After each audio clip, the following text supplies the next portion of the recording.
Good morning to all of you.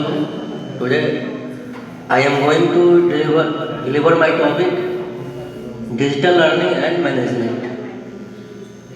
First of all, you understand what is digital learning. Digital learning is also known as e-learning. The digital transformation paved by the COVID-19 pandemic include those in the educational sector.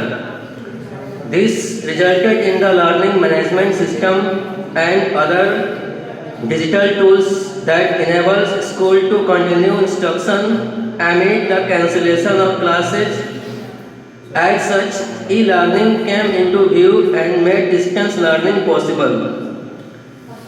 जैसा कि हम सभी जानते हैं कि Covid pandemic के चलते सारे स्कूल कॉलेजेस बंद हो गए थे, जिसकी वजह से रेगुलर जो क्लासेस चलती है वो चलना बंद हो गया था। इसकी वजह से जो बच्चे थे क्लासरूम से वंचित रह गए थे, जिस कारण से उनकी पढ़ाई बाधित हो रही थी। तो इसके लिए जो एजुकेशन सिस्टम को रन किया गया, चलाया गया, जिसको डिजिटल लर्निंग बोला गया, जिसके द्वारा इसमें क्लासरूम आने की आवश्यकता नहीं होती है। हम जहाँ रहते हैं अपने घर से भी डिस्टेंस मेंटेन करते हुए भी लर्निंग को हासिल कर सकते हैं, लर्निंग कर सकते हैं। इसके लिए जो डिजिटल प्लेटफॉर्म लॉन्च किया गया उसे डिजिटल लर्निंग कहा जाता है। डिजिटल लर्निंग में डिजिटल डिवाइस के द्वारा लर्निंग किया जाता है। According to the World Bank brief, its method has been adopted globally to ensure uninterrupted education. To help improve understanding of this emerging educational method, this article provides a picture of what e-learning is. This article also discusses the history of learning, its various types and approaches, commonly used delivery methods. Corona virus से, जिसे कोविड-19 कहा गया, के प्रसार में ने सामान्य जीवन के लिए कई अवरोध उत्पन्न करने के साथ ही अस्थायी विद्यालय बंदी की अनिवार्य भी पैदा कर दी है। इसका असर विद्यालयों में पढ़ रहे देश के 240 बिलियन बच्चों पर पड़ रहा है। लगातार बढ़ती विद्यालय बंदी से बच्चों की सीखने की प्रक्रिया को नुकसान पहुंचा है। महामारी के प्रभाव को कम करने के लिए विद्यालयों को न केवल सीखने सिखाने के तरीकों पर नए सिरे से तैयारी करनी होगी, बल्कि इस पर शिक्षा और विद्यालय में शिक्षा के स्वस्थ मिश्रण के माध्यम से गुणवत्तापूर्ण शिक्षा देने की एक बदली हुई विधि शुरू करने की आवश्यकता होगी। कक्षा में सीखने सिखाने की जगह डिजिटल या ऑनलाइन शिक्षा पद्धति नहीं ली जा सकती। हालांकि इसके अपने कुछ फायदे हैं। यह पद्धति विद्यार्थी को अपनी गति में लचीला व्यक्तिगत सीखने का माहौल देती है और इसमें यह सुविधा है कि कोई भी डिजिटल साधनों के माध्यम से पठन सामग्री को लगातार बढ़ा और विस्तारित कर सकता है। इंटरनेट में पहुंच की तेजी से वृद्धि और विभिन्न सरकारी पहलों जैसे डिजिटल इंडिया अभियान आदि ने डिजिटल शिक्षा को और बढ़ने के लिए अनुकूल माहौल बनाया है। इस कड़ी में मानव संसाधन विकास मंत्रालय ने हाल ही में प्रधानमंत्री ई विद्या कार्यक्रम शुरू किया है। यह एक राष्ट्रीय अभियान है जो डिजिटल ऑनलाइन से संबंधित सभी प्रयासों को एकजुट करेगा।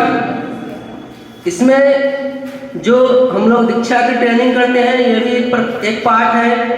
ऑनलाइन डिजिटल लर्निंग का एक पार्ट है जो दीक्षा ट्रेनिंग किया जा रहा है हम लोग के द्वारा, टीचर्स के द्वारा। दीक्षा ट्रेनिंग, ऑनलाइन ट्रेनिंग जो करते हैं, यह भी एक प्रकार का लर्निंग का पार्ट है, हिस्सा है। तो ये सब जो साधन है जिसके द्वारा हम घर बैठे हुए कहीं से भी लर्निंग कर सकते हैं। इसके लिए डिस्टेंस को मेंटेन करना जरूरी नहीं होता है। हम चाहे कहीं भी रहें, कहीं किसी भी टाइम कहीं भी हम ई लर्निंग को कर सकते हैं, डिजिटल लर्निंग कर सकते हैं। इसके लिए फेस टू फेस आना आवश्यक नहीं होता है। हम डिस्टेंस मेंटेन करते हुए भी डिजिटल लर्निंग को कर सकते हैं। फर्स्ट ऑफ ऑल, इसके बाद से डिजिटल लर्निंग की अवधारणा कैसे शुरू हुई, ये कहां से सबसे पहले आया। डिजिटल शिक्षा एक उभरता हुआ क्षेत्र है जो मुख्य रूप से डिजिटल माध्यम का उपयोग करके सीखने सिखाने की प्रक्रिया से संबंधित है। यह माध्यम पाठ संसाधनों को साझा करने, असाइनमेंट ऑनलाइन जमा करने, विद्यार्थियों की गतिविधियों से विकसित हुआ है। इसमें ऑडियो, वीडियो और मल्टीमीडिया संसाधनों जैसे विभिन्न प्रकार के सामग्री मटेरियल उपलब्ध हो गई है। सूचना के संचार और प्रौद्योगिकी और इंटरनेट की लगभग इनफाइनाइट आपूर्ति के साथ इस क्षेत्र में निरंतर प्रगति की है। पहले डिजिटल लर्निंग की सुविधा हमारे पास अवेलेबल नहीं थी। कोविड-19 पैंडेमिक जब हुआ था उसके बाद से डिजिटल लर्निंग का इम्पोर्टेंस बहुत ज़्यादा बढ़ गया है।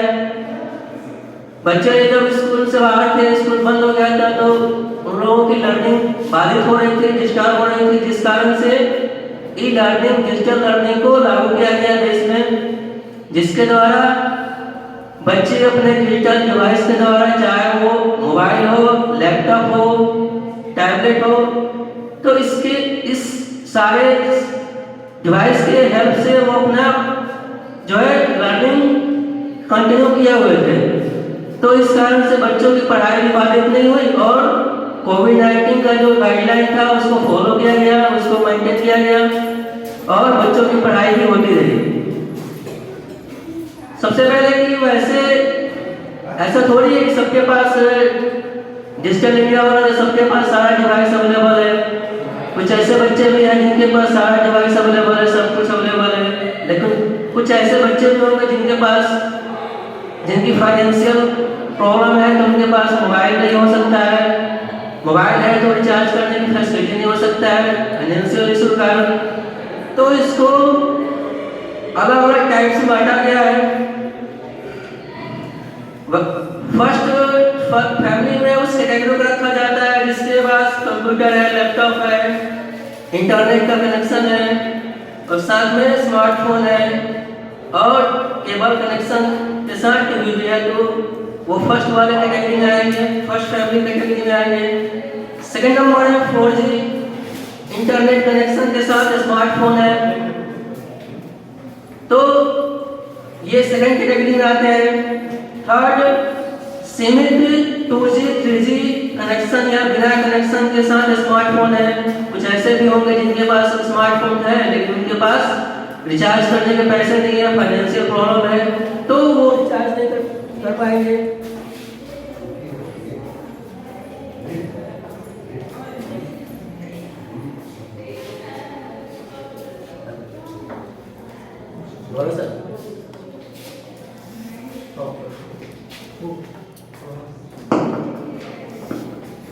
हेलो, तो सेकंड कैटेगरी में रखा गया है 4G इंटरनेट कनेक्शन के साथ स्मार्टफोन, जिनके पास 4G कनेक्शन भी है और उनके पास स्मार्टफोन भी है। थर्ड कैटेगरी में रखेंगे जिनके पास स्मार्टफोन है लेकिन उनके पास 2G 3G 4G का कनेक्शन नहीं है, तो स्मार्टफोन सिर्फ होने से जो है ई लर्निंग नहीं किया जा सकता है। अगर स्मार्टफोन के साथ 4G कनेक्शन भी होना चाहिए, जिससे क्या हो, कहीं से भी हम लोग इंटरनेट के माध्यम से, इंटरनेट के द्वारा उससे जुड़ सके।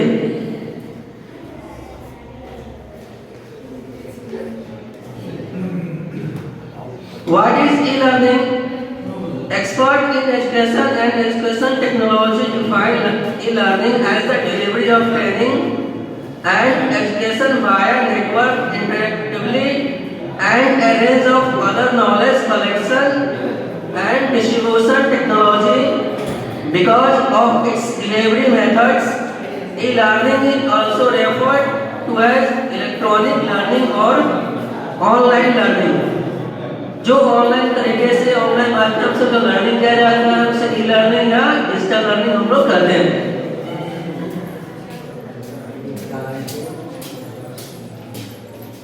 नेक्स्ट है how many types of e learning, कितने टाइप्स होते हैं ई लर्निंग के, डिजिटल लर्निंग कितने टाइप्स का होता है। Given to the broad answer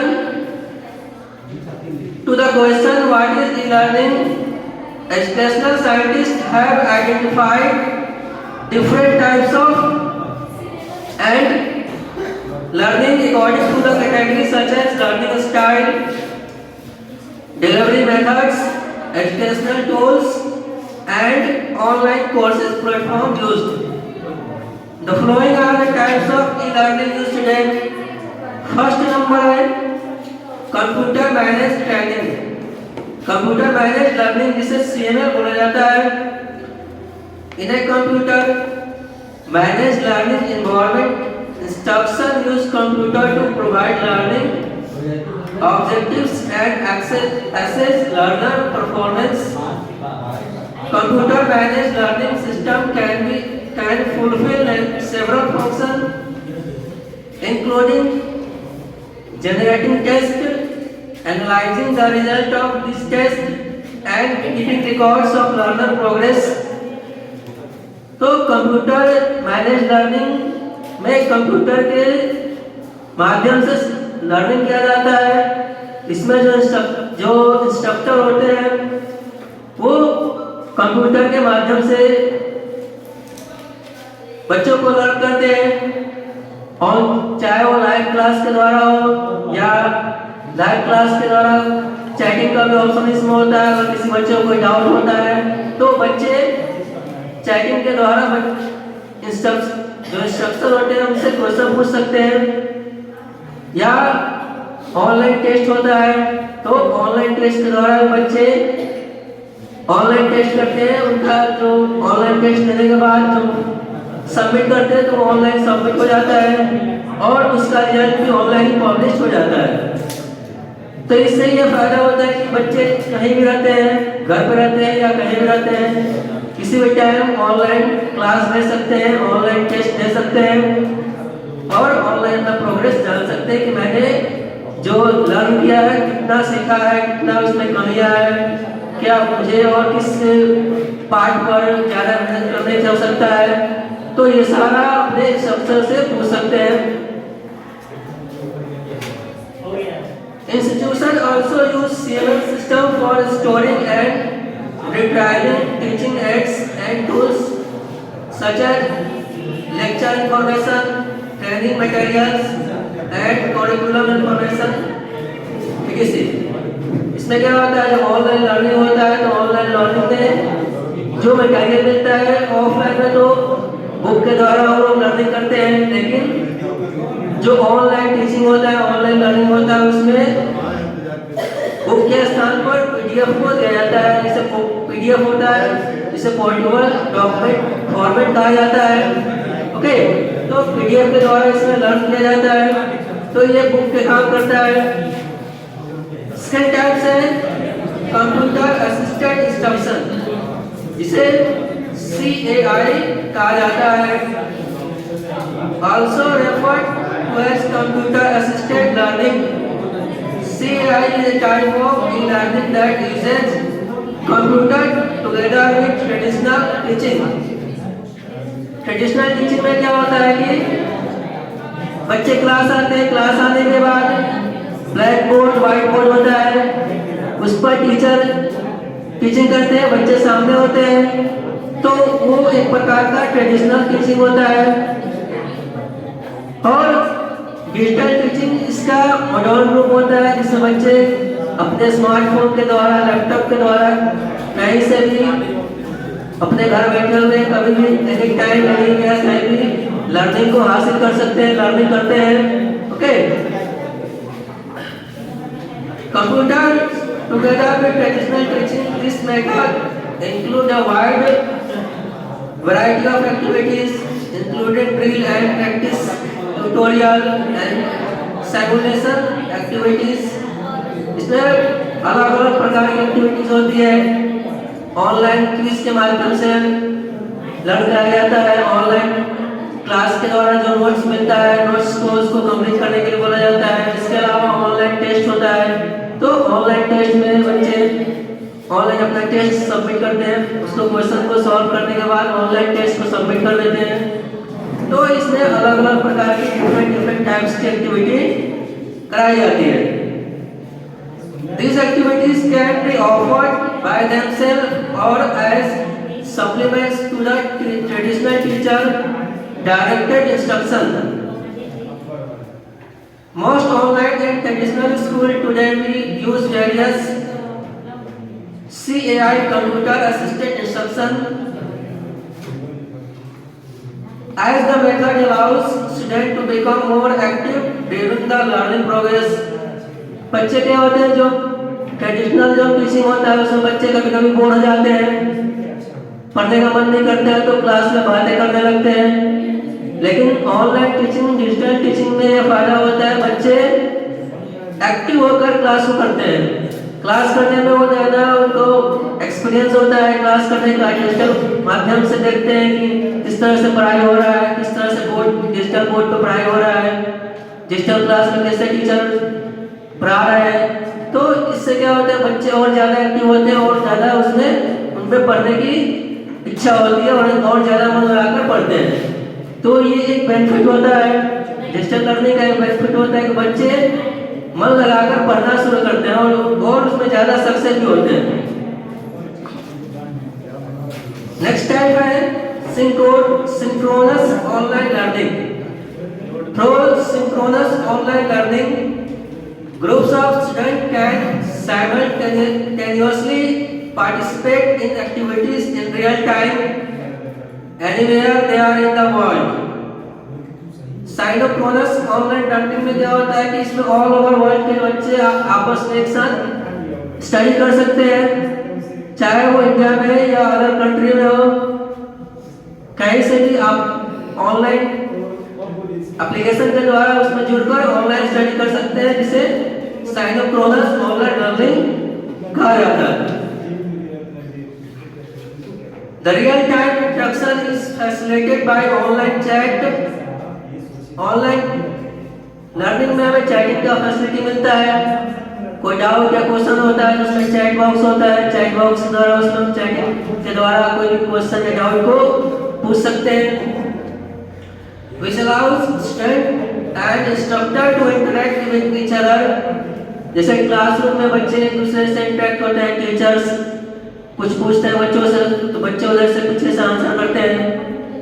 तो या कोई किसी छात्र को कोई डाउट होता है तो वो छात्र क्लासरूम में पूछता है तो टीचर उसका आंसर करते हैं। तो वैसे ही ऑनलाइन टीचिंग में भी सेम प्रोसेस है। ट्रेडिशनल में ये होता है कि बच्चे फेस टू फेस सामने होते हैं, दिखते हैं, चेहरा दिखता है। लेकिन ऑनलाइन जो डिजिटल लर्निंग होता है उसमें बच्चे फेस टू फेस नहीं होते हैं, उनका चेहरा नहीं दिखता है, सिर्फ उनकी जो चैटिंग होते हैं उसी से हम समझ पाते हैं कि बच्चे की क्या डाउट है, क्या क्वेश्चन है, क्या क्वेरी है। तो उसको क्वेश्चन जो चैट बॉक्स में आता है तो उससे देखकर टीचर उसे सॉल्व करने का कोशिश करते हैं। According to TAM 2019, this type of community-oriented learning is one of the quickest growing type of learning because it eliminates the social isolation and the poor teacher-student relationships common in learning. तो ठीक वैसे ही होता है जैसे traditional classes में बच्चे जो week जो बच्चे होते हैं तो ये हमें मालूम चल जाता है क्लासरूम में कौन बच्चे वीक है, कौन बच्चे ठीक है।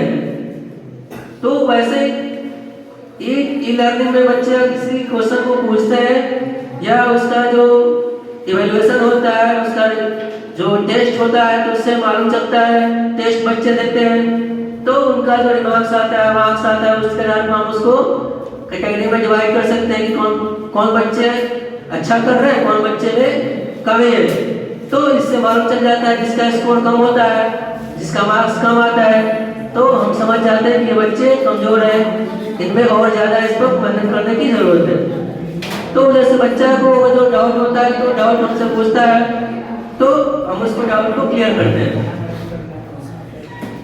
नेक्स्ट है asynchronous online learning.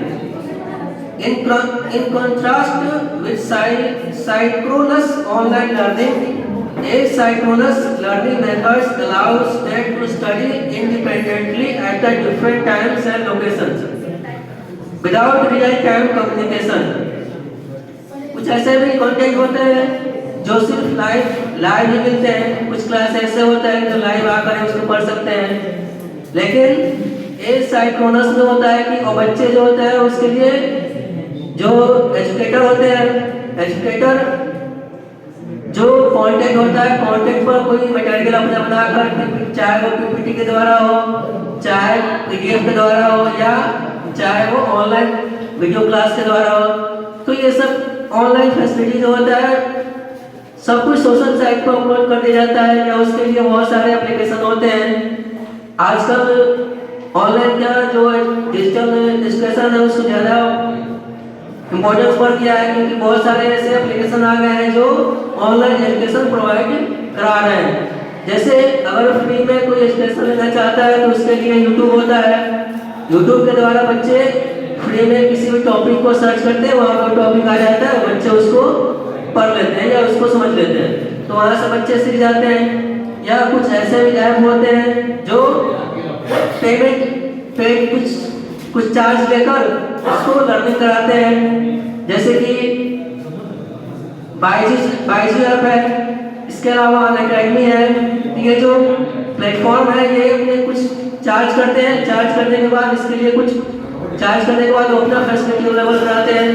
वहाँ पे एजुकेटर होते हैं, एजुकेटर ऑनलाइन तरीके से अपना ई लर्निंग यानी डिजिटल लर्निंग करवाते हैं। इसमें क्लासरूम में मॉड्यूलेशन होता है कि एक लिमिटेशन होता है, क्लासरूम में लिमिटेशन होता है, क्लासरूम में तो उसमें मैक्सिमम 50-60 बच्चे आ सकते हैं, लेकिन ऑनलाइन डिजिटल प्लेटफॉर्म में ये फैसिलिटी होता है कि इसमें बच्चों का मॉड्यूलेशन नहीं होता है, जितनी मर्जी चाहे उतने बच्चे एक बार में जुड़ सकते हैं। हजारों बच्चे एक साथ में लाइव आकर पढ़ते हैं, 10,000, 20,000, 50,000, 1 लाख तक बच्चे भी आकर लाइव में पढ़ते हैं। इसमें ये लिमिटेशन नहीं होता है कि बच्चे इतने बच्चे हैं तो कैसे पढ़ पाएंगे। तो सबसे बड़ी इसका बेनिफिट होता है कि इसमें बाउंडेशन नहीं होता है, चाहे वो टाइम का बाउंडेशन हो, चाहे प्लेस का बाउंडेशन हो। तो आदमी जो बच्चे होते हैं कहीं से भी किसी भी प्रकार से अपना स्टडी कर सकते हैं।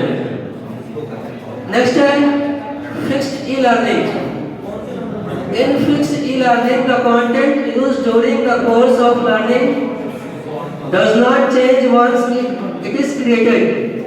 This means all participating students receive the same content. The matter is usually determined by the instructor, such as it cannot be adjusted to adapt the content to the student learning pace or preferences. Because of its rigid nature, this type of e-learning is often not ideal in e-learning environments. Fix learning में क्या होता है कि इसमें जो content होता है, जो ऑनलाइन जो लर्निंग होता है, इसमें एक बार क्रिएट होने के बाद इसमें चेंजेस नहीं होता है। एक बार कोई एजुकेटर कोई ऑनलाइन आकर एजुकेशन दे गया तो उसमें हम चाहेंगे कोई वीडियो, जैसे ऑनलाइन कोई लाइव क्लास हो गया तो लाइव क्लास में कोई वीडियो के माध्यम से एजुकेटर कुछ पढ़ा रहे हैं, तो जब वीडियो समाप्त हो जाता है तो हम क्या कर सकते हैं, वीडियो में कुछ ही उसमें एडिट नहीं कर सकते हैं। वो एक बार जब अपलोड हो जाएगा, जब अपलोड होने के बाद उसमें एडिट हम लोग नहीं कर सकते हैं। तो ये एक प्रकार का इसका डिमेरिट भी होता है, डिसएडवांटेज भी है कि इसमें कुछ सुधार नहीं हो सकता है। एक बार जब बन गया, वीडियो बन गया या एजुकेटर ने जो कंटेंट बनाया था वो बन गया, तो उसमें सुधार नहीं कर सकते हैं। सुधार इस माध्यम से हो सकता है कि नेक्स्ट जो बार जो एजुकेटर हो वो जो अगला कंटेंट बनाया तो उसे कमियों को जो उसमें कमियां आ गई हैं उस कमियों को नेक्स्ट वीडियो में उसे सुधार कर सकता है, उसे इम्प्रूव कर सकता है। Next learning, adapted e-learning. In adapted e-learning, learning materials are redesigned and adapted to fit the needs of each individual learner. Parameters such as student performance, abilities, and goals are considered so that educational approaches are more student-centered and individualized. Adapted learning means वैसी learning जिसमें जो बच्चे होते हैं उनके needs के according जो learning कराया जाता है, बच्चे के नीड्स के अकॉर्डिंग जो लर्निंग होता है उसे अडॉप्टेड लर्निंग कहा जाता है। बच्चे की क्या रुचि है, क्या उसकी जरूरतें हैं, वो बच्चा किस चीज में, उसका गोल क्या है, उसका परफॉर्मेंस कैसा है, ठीक है। इसके आधार पर जो लर्निंग कराया जाता है उसे अडॉप्टेड ई-लर्निंग कहा जाता है।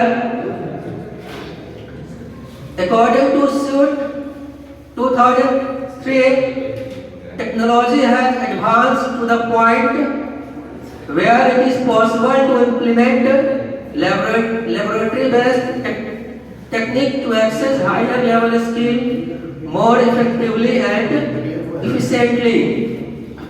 The resulting information can be further guide the assessment of instructional design process. ADAMU 2018 further notes that adapted e-learning benefits from the artificial intelligence and the technology ability to personalize the learning experience. AI is particularly crucial in knowledge management and retrieval, which in turn serve as core modules of adapted e-learning system. Next, linear e-learning.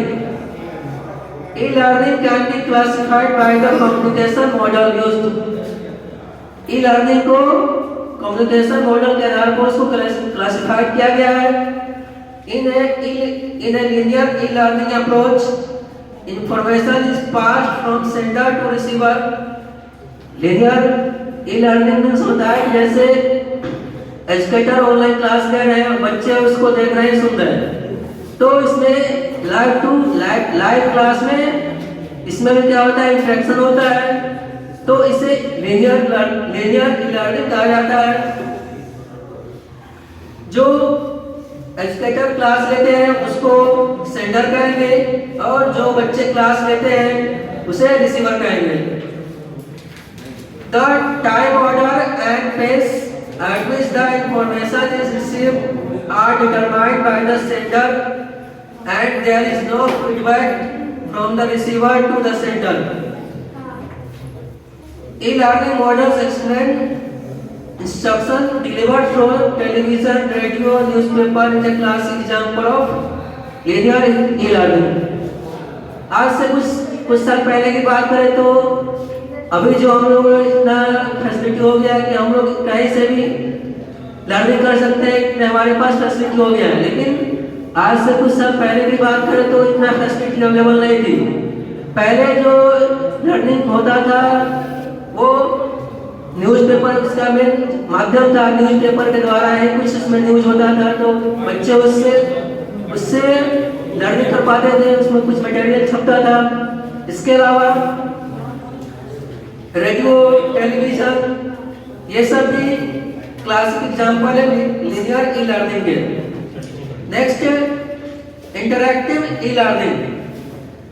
In contrast with linear e-learning, interactive e-learning enables two-way communication between the parties involved.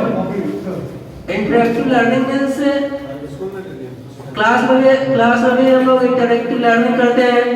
Interactive learning means वैसे learning जिसमें क्या होता है, teachers और बच्चे दोनों involve होते हैं, दोनों उसमें पार्टिसिपेट करते हैं। क्लासरूम जैसे ट्रेडिशनल मेथड होता है, उसमें बच्चे क्या होते हैं, एजुकेटर क्लास लेते हैं, टीचर क्लास लेते हैं। टीचर क्लास लेने के बाद और बच्चों को कुछ डाउट होता है तो बच्चे उनसे क्वेश्चन पूछते हैं, अपना डाउट क्लियर करते हैं, तो उसे इंटरैक्टिव लर्निंग कहते हैं। तो ठीक ऐसे ही डिजिटल लर्निंग में क्या होता है, अगर किसी बच्चे को कोई डाउट होता है तो बच्चे एजुकेटर से डाउट पूछते हैं, डाउट पूछने के बाद उससे क्लियर करते हैं, तो इसे इंटरैक्टिव लर्निंग कहा जाता है। टीचिंग में देखा जाए तो ये सबसे बेस्ट तरीका होता है इंटरैक्टिव लर्निंग का। ओके, तो इससे टीचिंग क्या होता है और अच्छा बनता है, टीचिंग जो करते हैं उसे भी अच्छा लगता है और जो पढ़ते हैं बच्चे उसे भी अच्छा लगता है। अगर सिर्फ टीचर ही टीचिंग करे और बच्चे कुछ ना करे, बच्चे सिर्फ बैठे रहे चुपचाप से, तो क्लास बोरिंग हो जाती है, वो अच्छा नहीं लगता है, क्लास बिल्कुल बोर होने लगता है। चाहे बच्चे किसी भी कारण से नहीं बोले, चाहे वो कोई भी कारण हो सकता है, जैसे कि बच्चे को टीचर से डर लगता हो, ये भी कारण हो सकता है, या बच्चे को जो सब्जेक्ट हो रहा है उसे समझ में नहीं आ रहा है, ये भी कारण हो सकता है। या कुछ बच्चे शाय भी होते हैं जो कुछ भी बोलना नहीं चाहते हैं बच्चे टीचर से, तो ये इंटरैक्टिव ई लर्निंग नहीं हो पाता है। ठीक है, तो इंटरैक्टिव ई लर्निंग के लिए टीचर्स और बच्चों दोनों के बीच कम्युनिकेशन होना चाहिए, जिससे जो टीचिंग होता है और भी इफेक्टिव हो जाती है। Through this easier communication model, instructors and students can modify teaching and learning methods as necessary. Next time, individual e-learning. E-learning can be classified into its group dynamic. In individual e-learning, learners study the material individually and students are expected to meet learning objectives on their own. Individual learning means व्यक्तिगत e-learning। इस classroom में हम बच्चे जो एक बच्चे होते हैं उस पर ध्यान दिया जाता है कि एक बच्चा क्या पढ़ रहा है, लिख रहा है या नहीं लिख रहा है, जो क्लास वर्क दिया जा रहा है उसे कर रहा है कि नहीं कर रहा है। तो वैसे ही क्या होता है कि जो ऑनलाइन डिजिटल लर्निंग होता है उसमें भी हम उसका पता कैसे लगा सकते हैं कि बच्चा क्या पढ़ रहा है क्या नहीं पढ़ रहा है। तो उसके लिए असेसमेंट होता है, असेसमेंट क्वेश्चन होता है, तो हम लोग उसे ऑनलाइन तरीके से क्वेश्चन को असेस कर सकते हैं, पूछ सकते हैं, जिससे क्या होता है बच्चे उसे आसानी से समझ लेते हैं और उसका आंसर करते हैं। तो इससे हमें यह मालूम चल जाता है कि बच्चे जो हम टीचिंग कर रहे हैं, पढ़ा रहे हैं, बच्चे वो समझ पा रहे हैं कि नहीं समझ पा रहे हैं। तो ये एक प्रकार का ये इंडिविजुअल ई लर्निंग हो गया। This mirrors learning practices in traditional classrooms. There are a number of ways to evaluate or measure student performance against learning objective throughout the learning process. बहुत सारा तरीका होता है जिसके द्वारा हम बच्चे को इवेल्युएट कर सकते हैं, बच्चे को जान सकते हैं कि वो क्या पढ़ा है क्या नहीं पढ़ा है। ऑनलाइन तरीके से टीचिंग कर रहे हैं तो हम उससे ऑनलाइन क्विज करवा सकते हैं, पार्टिकुलर सिंगल क्वेश्चन पूछ सकते हैं, या क्लासरूम में लाइव क्लास कर रहे हैं तो लाइव क्लास में बच्चे से क्वेश्चन पूछ सकते हैं। तो लाइव क्लास में जैसे कोई टॉपिक पढ़ा दिया है, टॉपिक पढ़ाने के बाद उस टॉपिक से रिलेटेड कोई क्वेश्चन पूछ दिए तो बच्चे जो होते हैं क्लास में उसका आंसर करेंगे। अगर बच्चे उस क्लास में उसका आंसर करेंगे तो हम समझ जाएंगे बच्चे जो स्टडी कर रहे हैं सही से कर रहे हैं और उसका आंसर कर रहे हैं। अगर हम सिर्फ टीचिंग करते जाएंगे और बच्चे से कुछ क्वेश्चन नहीं पूछेंगे तो ये हम समझ नहीं पाएंगे बच्चे पढ़ पा रहे हैं कि नहीं पढ़ पा रहे हैं। मोबाइल से हम तो अपने क्लास में हम फेस टू फेस देख लेते हैं कि बच्चे कौन पढ़ रहे हैं कौन नहीं पढ़ रहे हैं, लेकिन ई लर्निंग डिजिटल लर्निंग में ये हम देख नहीं पाते कि बच्चे कौन से बच्चे पढ़ रहे हैं कौन से बच्चे नहीं पढ़ रहे हैं। तो उसको इवेल्युएट करने का एक बेस्ट तरीका होता है उसे उस टॉपिक से रिलेटेड कोई क्वेश्चन पूछ लें, उस टॉपिक से रिलेटेड कोई क्वेश्चन पूछेंगे तो हम समझ जाएंगे कि बच्चे अगर उसका आंसर करेंगे तो इसका मतलब वो बच्चे पढ़ाई कर रहे हैं, पढ़ रहे हैं। In many massive open online courses such as Coursera, for instance, coursework and exams undergo automated evaluation in peer grading. Next types of learning: collaborative e-learning. Compared to individual e-learning, collaborative e-learning is more modern approach. In this method, two or more students engage in the learning process as a group. Collaborative e-learning में दो या दो से अधिक छात्र आपस में engage होते हैं और आपस में ऑनलाइन के माध्यम से आपस में डिस्कशन करते हैं, एक दूसरे से क्वेश्चन पूछते हैं। तो इससे यह मालूम चल जाता है कि वो एक कोलैबोरेटिव ई-लर्निंग कर रहे हैं।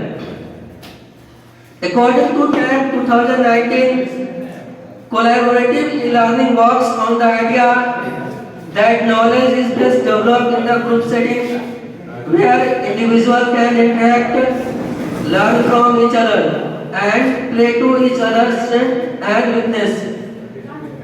ग्रुप स्टडी या ग्रुप डिस्कशन से ये बेनिफिट होता है। अगर बच्चे आपस में ग्रुप डिस्कशन कर रहे हैं, ग्रुप स्टडी कर रहे हैं, तो इससे ये बेनिफिट होता है कि बच्चे, अगर एक बच्चे दूसरे बच्चे से क्वेश्चन पूछते हैं तो इससे अगर उसको क्वेश्चन का आंसर नहीं पता होता है, एक छात्र दूसरे छात्र से क्वेश्चन पूछा तो अगर दूसरे छात्र को क्वेश्चन नहीं पता है तो सेकंड वाला छात्र उसको उसके क्वेश्चन का आंसर करेगा। तो इससे क्या होता है कि उसको तो उसके नॉलेज में गेन होता है, नॉलेज बढ़ता है। दूसरा तरीका होता है कि उसके बच्चों की क्या स्ट्रेंथ है, क्या उसकी मजबूती है, क्या उसकी कमियां है, इसके बारे में जानकारी मिलती है, तो ये बेनिफिट होता है।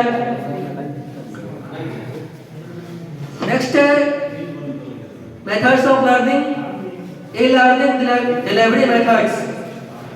Technology has allowed for the development of various methods of delivery for e-learning to suit the various preferences and needs of learners.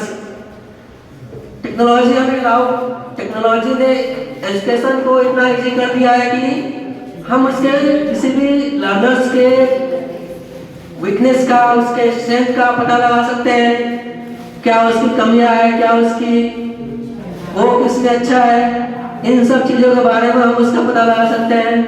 यह हमें फैसिलिटी अवेलेबल करा दिया है technology. Some educators do not even need to pay for system since the best free LMS are powerful enough to conduct the learning. Below are some commonly used delivery methods for e-learning. नीचे कुछ methods हैं जिसके द्वारा हम लोग delivery methods को अपना सकते हैं, इसको अपने टीचिंग में इंक्लूड कर सकते हैं। The types of delivery methods: number 1, computer based training or web based training. In computer based training, जिसे CBT कहा जाता है, learners can access content through the media such as CDs, DVD. Computer based training में learners जो होते हैं, जो सीखने वाले होते हैं, वो कंप्यूटर के माध्यम से, कंप्यूटर के द्वारा लर्निंग को गेन कर सकते हैं, सीख सकते हैं। CBT is usually run on the learner system. Web-based training, on the other hand, uses the internet as a platform. Internet के माध्यम से कुछ भी सर्च करना हो किसी भी टॉपिक के बारे में, किसी टॉपिक के कंटेंट के बारे में, तो हम उसे इंटरनेट के माध्यम से, इंटरनेट के द्वारा कुछ भी, कोई भी टॉपिक को सर्च कर सकते हैं। कोई भी टॉपिक को सर्च करेंगे तो हमारा टॉपिक सामने आ जाता है, तो लर्नर्स जो होते हैं उस टॉपिक को इजीली समझ सकते हैं, पढ़ सकते हैं और उसको अपने अंदर उसको अपना सकते हैं। Learning management system are commonly used in WT approaches. with either CBT or WT. Courses are self-paced and there is no interaction among instructor and learners. This delivery methods typically work well for adult learners who want to learn new skills. जो computer based training या learning होता है ये वैसे बच्चों के लिए होता है जो बच्चे एडोलसेंस एज में है यानी कि टीन एज में है 13 से 19 एज वाले बच्चे के लिए ये जो ट्रेनिंग होता है बेस्ट होता है। इसमें बच्चे को इतना समझ डेवलप हो चुका होता है कि किस तरह से कंप्यूटर को चलाएंगे, किस तरह से कोई डेटा ऑन करेंगे, कोई भी कंटेंट को खोजना हो तो कैसे खोजेंगे। जो छोटे बच्चे होते हैं, छोटे लर्नर्स होते हैं, उनमें इतना डेवलपमेंट नहीं हो चुका होता है कि वो खुद से किसी भी कंटेंट के बारे में सर्च कर सके, किसी टॉपिक के बारे में सर्च कर सके। तो इससे क्या होता है, जो छोटे लर्नर्स होते हैं उनके लिए एक गाइड की जरूरत होती है जो बताए कि किस तरह से किसी कंटेंट को खोजेंगे या किसी कंटेंट को कैसे ऑनलाइन प्लेटफॉर्म का यूज करेंगे। Next types of delivery methods, blended e-learning combines face-to-face instruction and computer mediated instruction। Blended learning में फेस टू फेस टीचिंग होता है, फेस टू फेस लर्नर्स जो होते हैं एजुकेटर से फेस टू फेस बातें करते हैं, फेस टू फेस टीचिंग का जो डाउट होता है उससे पूछते हैं। जैसे कि बहुत सारे एप्लीकेशन भी हैं जो फेस टू फेस इस तरह से, जैसे हम लोग कोरोना पैंडेमिक हुआ था, तो कोरोना पैंडेमिक में जो जूम ऐप था, जूम ऐप से हम लोग फेस टू फेस इंटरेक्शन कर रहे थे, फेस टू फेस से बातचीत कर रहे थे। तो ठीक वैसे ही जो फेस टू फेस बातें होती है, फेस टू फेस एजुकेटर और लर्नर्स के बीच जो टीचिंग लर्निंग प्रोसेस होता है, तो इसे ब्लेंडेड लर्निंग कहा जाता है, ब्लेंडेड ई लर्निंग कहा जाता है।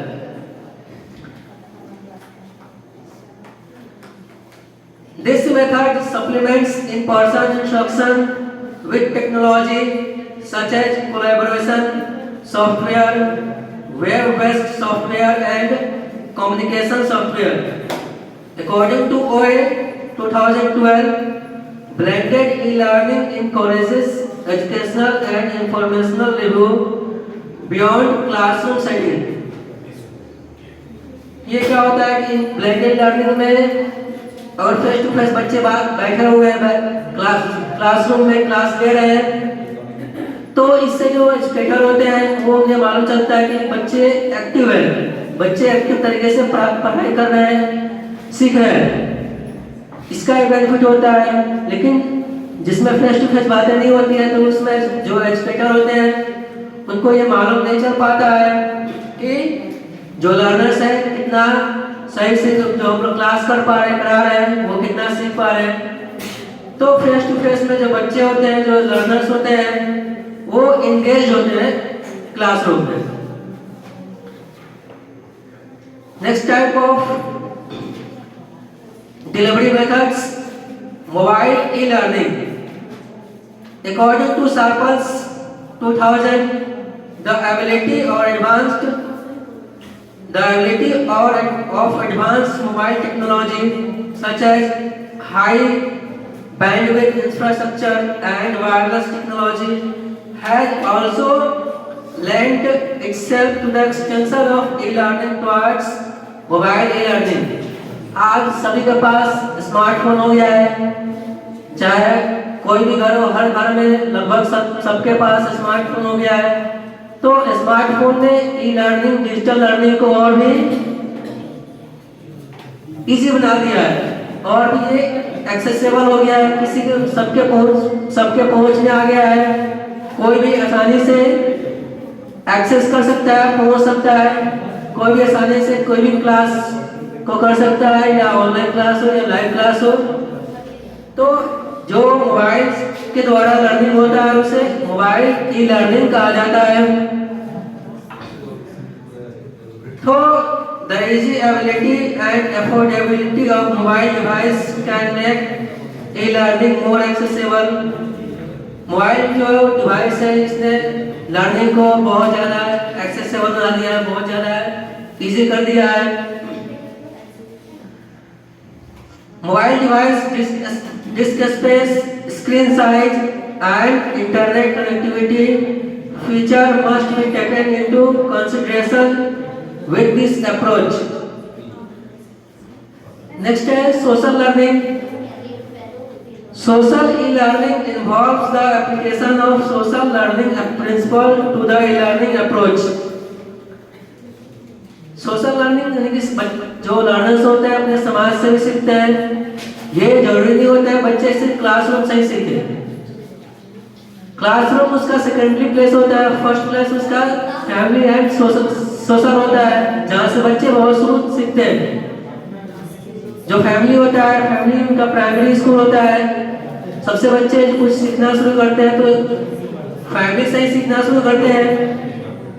उसके बाद से फैमिली के बाद वो अपने आस पड़ोस नेबरहुड में जाते हैं, तो नेबरहुड उनका सोशल का वर्क करता है। बच्चे सोशल से सीखते हैं, अपने आस पड़ोस समाज जिस परिवेश में रह रहे हैं उस परिवेश से सीखते हैं। जो तो जैसा उनका सोशल डेवलपमेंट होता है बच्चे उससे बनते हैं। अगर बच्चे का सोशल जो एरिया है अच्छा है, एजुकेशन वाले लोग हैं, पढ़े लिखे लोग हैं, तो बच्चा भी अच्छा बनता है, वेल डिसिप्लिन होता है।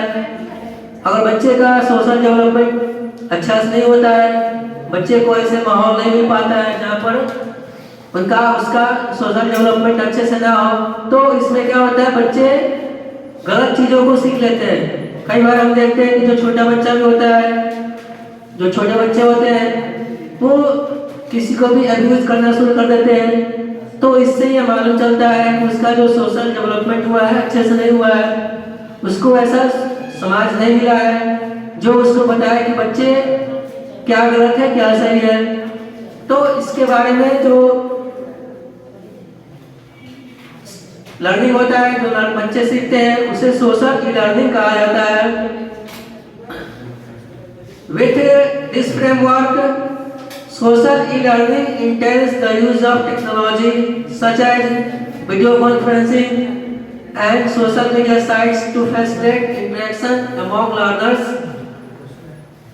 बहुत सारे फैसिलिटी अवेलेबल हो गया है जिसके द्वारा बच्चे सोशल डेवलपमेंट करते हैं, चाहे वो सोशल साइट्स हो गया, Facebook, WhatsApp, news channels, YouTube, इन सब के द्वारा बच्चे सोशल तरीके से सीखते हैं।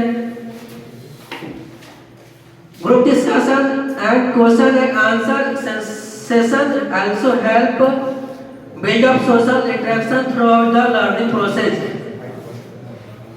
आपस में जब बच्चे ग्रुप डिस्कशन करते हैं या क्वेश्चन आंसर करते हैं तो इससे भी क्या होता है, उससे बच्चे का सोशल डेवलपमेंट होता है।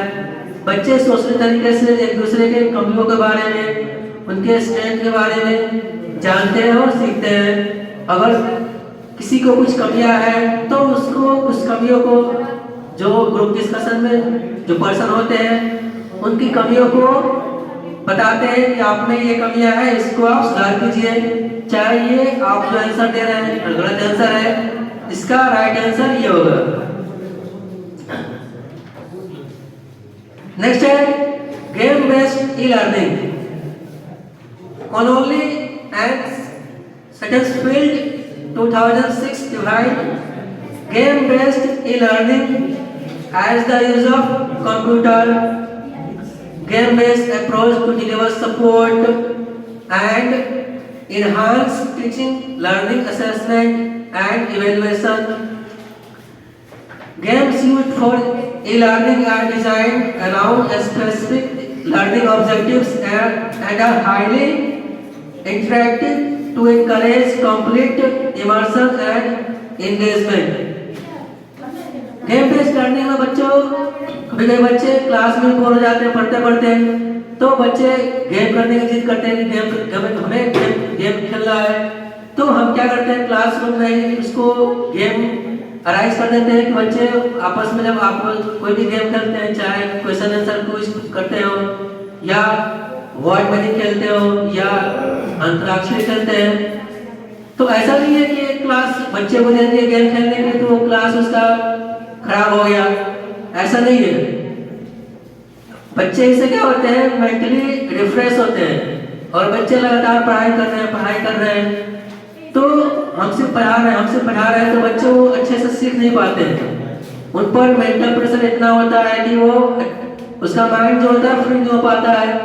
तो बच्चों में जो डेवलपमेंट होना चाहिए, कॉग्निटिव डेवलपमेंट, मेंटल डेवलपमेंट, ये सब नहीं हो पाता है। तो बीच बीच में ऐसा होना चाहिए कि बच्चे को कुछ ना कुछ गेम्स कराया जाए। तो बच्चे क्या होता है, और लगातार 4 पीरियड पढ़ लिए बच्चे, तो 4 पीरियड पढ़ने के बाद बच्चे बोर हो जाते हैं, तो फिर पीरियड में और पॉसिबल हो तो गेम करा दिया जाए।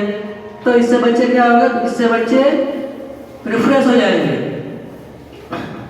और बच्चे का मेंटल हेल्थ ही सही नहीं रहेगा तो बच्चा अच्छे से हम कितना भी पढ़ा लेंगे, कितना भी बोर्ड वर्क करा लेंगे, कितना भी एक्सप्लेन करेंगे, बच्चा लर्नर्स अगर मन बना लेंगे कि मैं नहीं पढ़ना है, तो आप कितना भी कर लेंगे वो नहीं पढ़ा पाएंगे। जैसे एक स्टोरी है, जैसे एक घोड़ा है, घोड़ा को जब प्यास लगता है तो वो जाता है पानी के पास। तो हम क्या, जब घोड़ा को प्यास लगेगा तभी वो पानी के पास जाएगा। अगर उसको प्यास नहीं लगा हुआ है, हम उसको जबरदस्ती पानी देंगे तो वो घोड़ा पानी नहीं पिएगा, चाहे कितना भी हम प्रयास कर ले तो वो घोड़ा पानी नहीं पिएगा। जब उसे प्यास लगेगा तो खुद वो पानी के पास जाएगा, खुद ब खुद वो पानी पिएगा। लेकिन हम चाहे जबरदस्ती उसके मुंह में पानी पिला दे, जबरदस्ती किसी भी तरीके से उसको पानी पिला दे, तो घोड़ा वो पानी नहीं पी पाएगा। तो ठीक वैसे टीचिंग लर्निंग में ये प्रोसेस होता है कि बच्चा अगर पढ़ने के लिए तैयार है तभी हम पढ़ा पाएंगे उसको, नहीं तो बच्चा अगर पढ़ने के लिए तैयार नहीं है, रेडी नहीं है, तो हम कितना भी कोशिश कर लेंगे तो बच्चा वो पढ़ नहीं पाएगा। क्योंकि बच्चे का पहले ही दिमाग में बैठा लिया है कि अब मुझे नहीं पढ़ना है, तो अगर कितना भी उसको पढ़ाएंगे तो बच्चा वो नहीं पढ़ पाएगा, कुछ नहीं सीख पाएगा। तो बीच बीच में इस तरह का गेम जो होता है, गेम होना चाहिए जिससे बच्चे क्या रिफ्रेश हो, अच्छे से पढ़ाई कर सके।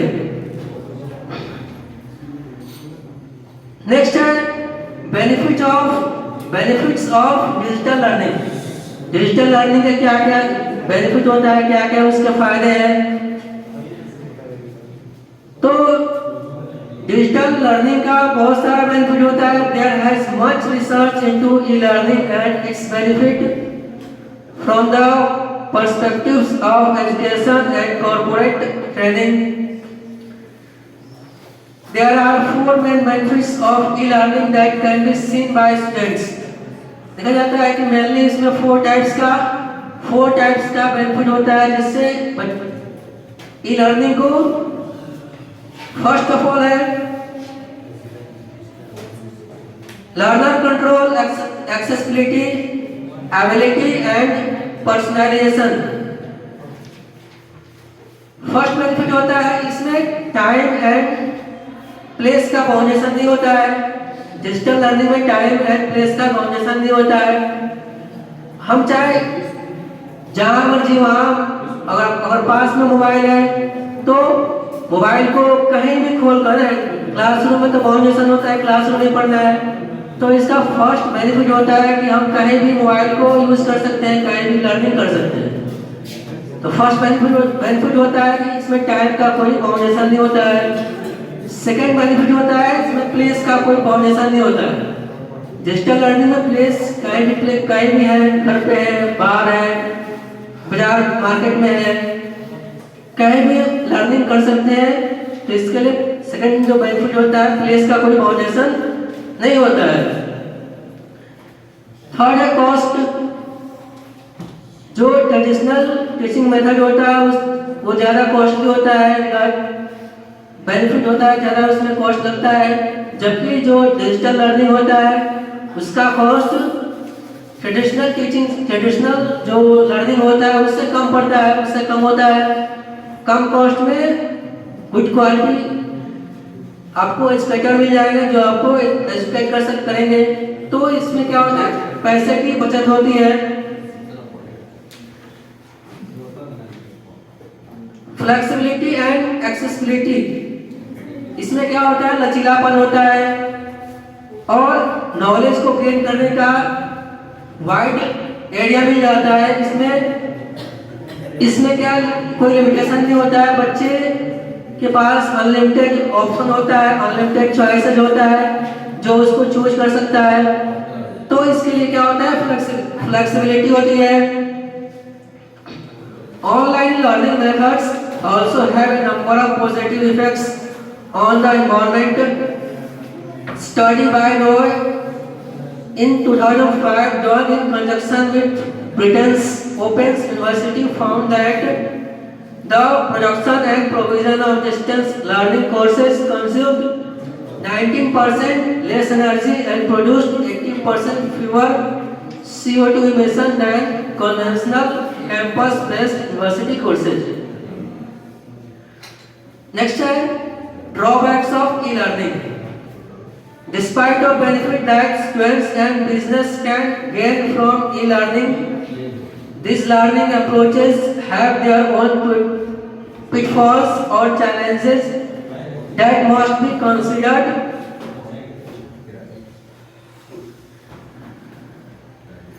Next, e-learning during the COVID pandemic. The COVID-19 pandemic has led to the closure of schools all over the world, with the government implementing social distancing measures to crucial the spread of the virus. According to figures from the UNESCO, 1.2 billion children in 186 countries have been affected by school. तो digital learning की शुरुआत को कहा जाए तो जो कोविड-19 pandemic आया था उसके बाद से डिजिटल लर्निंग का इम्पोर्टेंस बहुत ज़्यादा बढ़ गया। बच्चे जो है डिजिटल, पहले बच्चे इन सब चीज़ों के बारे में कुछ नहीं जानते थे कि कोविड-19 क्या होता है, डिजिटल लर्निंग क्या होता है। तो जब कोविड-19 के द्वारा स्कूल बंद हो गए तो इसके बाद से कोविड-19 को बंद हो गया तो बच्चे समझ गए कि अब स्कूल बंद हो जाएगा, तो इसके लिए डिजिटल तरीके से पढ़ाई शुरू किया गया। The World Bank has been actively categorized the various countries' approaches to utilizing educational technology to support remote learning opportunities. In Argentina, for instance, educational content is delivered through the television and radio, with public and private channels broadcasting these programs, which involve lesson facilities by a teacher and a subject expert. Moreover, many online platforms have started to offer free access to service in response to heightened demand. आज digital India में बहुत सारे ऐसे education platform है जहाँ से बच्चे बिना पैसे के फ्री में एजुकेशन को गेन कर सकते हैं, हासिल कर सकते हैं। बहुत सारे एप्लीकेशन हो गया है, तो इसने क्या किया है, डिजिटल लर्निंग को आसान कर दिया है, इजी कर दिया है। इससे क्या हुआ है कि ये जो डिजिटल लर्निंग है सबके पास आसानी से पहुंच गया है, इसका बेनिफिट भी है। तो इसका हमारे जो टीचिंग लर्निंग प्रोसेस होता है, टीचिंग लर्निंग प्रोसेस में डिजिटल लर्निंग को इम्प्रूव किया जाना चाहिए, इसको और बढ़ावा दिया जाना चाहिए ताकि क्या हो, इसको टीचिंग एड के रूप में ले सकते हैं। जो टीचिंग लर्निंग मटेरियल्स होता है, चाहे वो स्मार्ट क्लास हो या पीपीटी के द्वारा पावर पॉइंट प्रेजेंटेशन होता है, इसके द्वारा पीपीटी बनाकर बच्चों को और टीचिंग किया जाए, तो इससे बच्चे ज़्यादा अट्रैक्ट होते हैं। ट्रेडिशनल तरीका से हम लोग बोर्ड और चौक से पढ़ाते हैं तो बच्चे उसमें थोड़ा कम इन्वॉल्व होते हैं, लेकिन अगर उसे वही बच्चे क्या होता है स्मार्ट क्लास में बोलते हैं तो बच्चे जो है बहुत ही तेजी के साथ उसको करने के लिए तैयार हो जाते हैं। तो डिजिटल लर्निंग जो इन्वायरमेंट आज के इन्वायरमेंट के हिसाब से, आज के ज़माने के हिसाब से डिजिटल लर्निंग को बढ़ावा मिलना चाहिए। अधिक से अधिक इसका स्कूल में यूज होना चाहिए। अभी तो कोरोना पैंडेमिक हाल में समाप्त हो गया, खत्म हो गया है, तो हमें चाहिए कि कोरोना पैंडेमिक के बाद जो सिचुएशन बनी है उसके लिए डिजिटल ई लर्निंग को बढ़ावा दिया जाए, इसको अपने टीचिंग लर्निंग प्रोसेस में इम्प्लीमेंट किया जाए। Thank you and have a nice day.